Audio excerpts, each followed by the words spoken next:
हरियाणा के नूंह में सोमवार को हिंदू संगठनों की ब्रजमंडल यात्रा के दौरान हुई हिंसा और बवाल में 5 लोगों की मौत हो गई, जबकि 50 से ज्यादा लोग घायल हुए। वहीं इलाके में तनाव को देखते हुए प्रशासन ने 2 दिनों के लिए कर्फ्यू लगा दिया। साथ ही हालात पर काबू पाने के लिए पूरे इलाके में पैरामिलिट्री की 13 कंपनियों को तैनात कर दिया गया। इसके साथ ही नूंह से सटे राजस्थान के भरतपुर में भी अलर्ट जारी कर दिया गया। वहां के 4 इलाकों में इंटरनेट सेवा को भी बंद कर दिया गया। नूंह में फैली हिंसा को देखते हुए एहतियातन रेवाड़ी, पलवल, फरीदाबाद समेत 5 जिलों में धारा 144 लागू कर दी गई। साथ ही वहां इंटरनेट सेवा को भी बंद किया गया। प्रशासन ने सतर्कता बरतते हुए नूंह, फरीदाबाद और पलवल में सभी शिक्षण संस्थानों और कोचिंग सेंटर्स को भी 1 दिन के लिए बंद किया। साथ ही बोर्ड की 10वीं और 12वीं की परीक्षा को नूंह में रद्द कर दिया गया। ये परीक्षाएं 1 और 2 अगस्त को होनी थी। नूंह में सोमवार को हुई हिंसा में गुड़गांव के होमगार्ड नीरज और गुरसेवक समेत 5 लोगों की मौत हुई, जबकि 50 से ज्यादा पुलिसकर्मी और अन्य लोगों के घायल होने की भी खबर है। हरियाणा के नूंह में हुई हिंसा के मामले में पुलिस ने करीब 44 एफआईआर दर्ज की है और 70 से ज्यादा लोगों को नामजद किया है। साथ ही पूरे प्रदेश में अलर्ट जारी करते हुए नूंह में रेवाड़ी, गुड़गांव, पलवल से अतिरिक्त पुलिस फोर्स भी तैनात कर दी गई है, जो वहां चप्पे चप्पे पर तैनात नजर आई। इस हिंसा की केंद्रीय गृह मंत्री अमित शाह ने भी रिपोर्ट ली। वहीं हरियाणा के मुख्यमंत्री मनोहर लाल ने घटना को दुर्भाग्यपूर्ण बताते हुए लोगों से शांति बनाए रखने की अपील के साथ साथ इस बात का दावा भी किया कि दोषियों को बख्शा नहीं जाएगा और उन पर सख्त कार्रवाई की जाएगी। छानबीन के बाद जो भी दोषी लोग होंगे उनके खिलाफ सख्त कार्रवाई की जाएगी। किसी भी उपद्रवी को बख्शा नहीं जाएगा। वहीं हरियाणा के गृह मंत्री अनिल विज ने दावा किया कि इस हिंसा को साजिश के तहत जानबूझकर भड़काया गया। किसी ने मास्टरमाइंड किया है। जिस स्तर पे एंट्री पे भी पत्थर रखे हुए हैं, छतों पर भी पत्थर रखे हुए हैं, हथियार भी हैं, गोलियां भी हैं, एकदम तो सामने आते नहीं है। और ये यात्रा कोई ऐसा नहीं है पहली बार निकली है, हर साल यात्रा निकलती है। अनिल विज ने दावा किया कि इस हिंसा की तथ्यों सहित गहराई से जांच होगी और साजिश रचने वालों पर सख्त कार्रवाई। नूंह में हुई हिंसा के 1 दिन बाद जो तस्वीरें सामने आई वो और भी डरावनी दिखी। बेखौफ उपद्रवियों ने वहां सड़क से गुजरने वाली किसी भी गाड़ी को नहीं छोड़ा। उस रास्ते से जो गाड़ी गुजरी उसमें आग लगा दी गई। हिंसा के 1 दिन बाद वहां सड़क पर जली हुई गाड़ियां बड़ी तादाद में नजर आईं, जिसमें कारें, ट्रक, जीप, बसें सब की सब एक मलबे की तरह दिखाई दी। तस्वीरों को देखकर अंदाजा लगाया जा सकता है कि जब गाड़ियों को आग के हवाले किया गया होगा तो वहां मंजर कितना खौफनाक रहा होगा। ये वो गाड़ियां थी जो 1 दिन पहले तेज रफ्तार में फर्राटा भर रही थी, लेकिन अब टूटी फूटी जली हुई हालत में कबाड़ की तरह नजर आ रही थी। सड़क पर जली हुई इन गाड़ियों की वजह से रास्ता बंद हो गया था, लिहाजा उन्हें मशीनों की मदद से उठाकर सड़क के किनारे एक के ऊपर एक करके रख दिया गया और इसके बाद इन जली हुई गाड़ियों को जेसीबी मशीन का सहारा लेकर रास्ते से हटा दिया गया ताकि शुरू हो सके। वहीं साइबर क्राइम थाने में जो गाड़ियां जलाई गई थी उसकी भी तस्वीरें सामने आई, जो वहां हुई हिंसा को बयां कर रही थी। क्रेन की मदद से जिन जली हुई गाड़ियों को सड़क से हटाया गया उनमें से कई गाड़ियों को सदर थाने में ले जाकर रखा गया, जहां एक के ऊपर एक गाड़ी रखने से वहां गाड़ियों का पहाड़ लग गया। लेकिन जली हुई ये सब गाड़ियां एक कबाड़ की तरह नजर आ रही थी। महंगी से महंगी इन गाड़ियों की हालत ऐसी हो गई थी कि उनमें कुछ बचा ही नहीं था। वहीं कुछ गाड़ियों से धुआं निकलता हुआ भी दिखाई दिया। यहाँ पर आप देख सकते हैं कि कई गाड़ियां, कई क्रेन्स जो हैं वो यहाँ पर आ रही हैं। वो गाड़ियां जो गाड़ियों का मलबा था उनको लेकर यहाँ पर पहुंच रही हैं और अभी फिलहाल ये सिर्फ और सिर्फ आधी संख्या आपको दिखाई दे रही, क्योंकि बहुत सारी गाड़ियां ऐसी हैं जो अभी भी सड़कों पर पड़ी हुई हैं। वहीं जहां से इन गाड़ियों को हटाया गया वहां सड़कें भी पूरी तरह से काली नजर आईं। सड़क पर आपको सिर्फ पत्थर ही पत्थर दिखाई देंगे, कांच ही कांच दिखाई देगी और इसके अलावा जो जली हुई गाड़ियां थीं उनके अवशेष दिखाई देंगे। ये पूरी सड़क आप यहाँ देखिए, एक जो दिन में अपनी रेहड़ी लगा के अपना रोजगार करता होगा उसकी रेहड़ी को भी यहाँ पर जला दिया गया।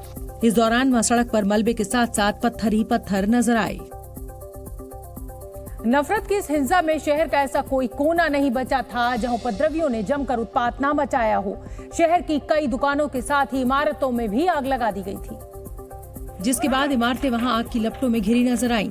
उपद्रवियों ने पहले वहां पत्थर बरसाए और फिर एक दुकान को लूटने के बाद उसमें आग लगा दी। इस दौरान वहां हर तरफ अफरा तफरी का माहौल नजर आया।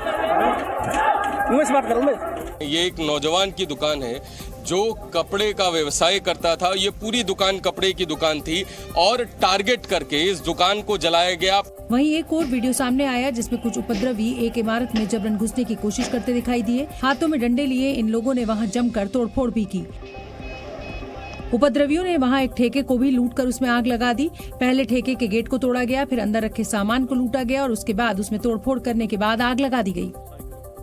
नूह में हुई हिंसा के दौरान उपद्रवियों ने वहां सिर्फ गाड़ियों और दुकानों को ही निशाना नहीं बनाया, बल्कि पुलिस वालों पर भी पूरी प्लानिंग के साथ हमला बोल दिया। इसका एक सीसीटीवी वीडियो भी सामने आया। वहां अनाज मंडी इलाके में मौजूद जिस साइबर क्राइम थाने में उपद्रवियों ने हमला किया, उसे पूरी प्लानिंग के साथ अंजाम दिया गया था। उपद्रवियों ने थाने के गेट को तोड़ने के लिए पहले ही एक बस को लूटा, फिर उसे लेकर थाने पहुंचे और उससे थाने की दीवार को गिराकर अंदर दाखिल होने का रास्ता बना लिया। जो मेन गेट है नूह जो साइबर पुलिस थाने का है उस पे मारी, लेकिन गेट चूंकि मजबूत था इसलिए टूट नहीं पाया। जिसके बाद इस दीवार से टक्कर मारकर इस दीवार को गिराया गया और यहाँ से रास्ता बनाने के बाद भीड़ थाने के अंदर दाखिल होती है। इसके बाद उपद्रवियों ने थाने के अंदर जमकर तोड़फोड़ की और साथ ही वहां बाहर खड़ी गाड़ियों में भी आग लगा दी। 4 गाड़ियां थाने के बाहर थी, इनको जला दिया गया है। हजारों की संख्या में भीड़ थी, वो अंदर दाखिल हुई। लगातार पथराव किया जा रहा था। पूरे थाने में आपको बड़े बड़े पत्थर ही नजर आएंगे। थाने में हुए इस पथराव में एक पुलिसकर्मी गंभीर रूप से घायल हो गया। में सिर्फ शोभा यात्रा में शामिल लोगों को ही निशाना नहीं बनाया गया, बल्कि आम लोगों पर भी हमला किया गया। उपद्रवियों ने रिहायशी इलाकों में मौजूद मकानों और दुकानों पर भी पथराव किया। साथ ही कई गाड़ियों में तोड़फोड़ करने के साथ ही उनमें आग भी लगा दी गई। अनाज मंडी के जिस इलाके में हिंसा हुई थी, एक दिन बाद भी वहां रहने वाले लोग दहशत से भरे नजर आए।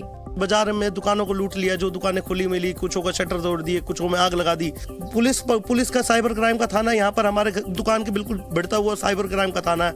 हम आज तक ये सोचते थे कि हम थाने के बिल्कुल भिड़ के बैठे हैं, इससे ज्यादा सेफ जगह कोई नहीं हो सकती नूह में। ये थाने के यहाँ पर ये हालात है, पुलिस नहीं अपने आप को बचा पा रही, आम जनता की क्या औकात है जी। वहीं जिस मंदिर से यात्रा निकाली जानी थी, वहाँ हुए पथराव की वजह से लोग फंस गए थे। वहाँ अब पुलिस बल तैनात कर दिया गया है।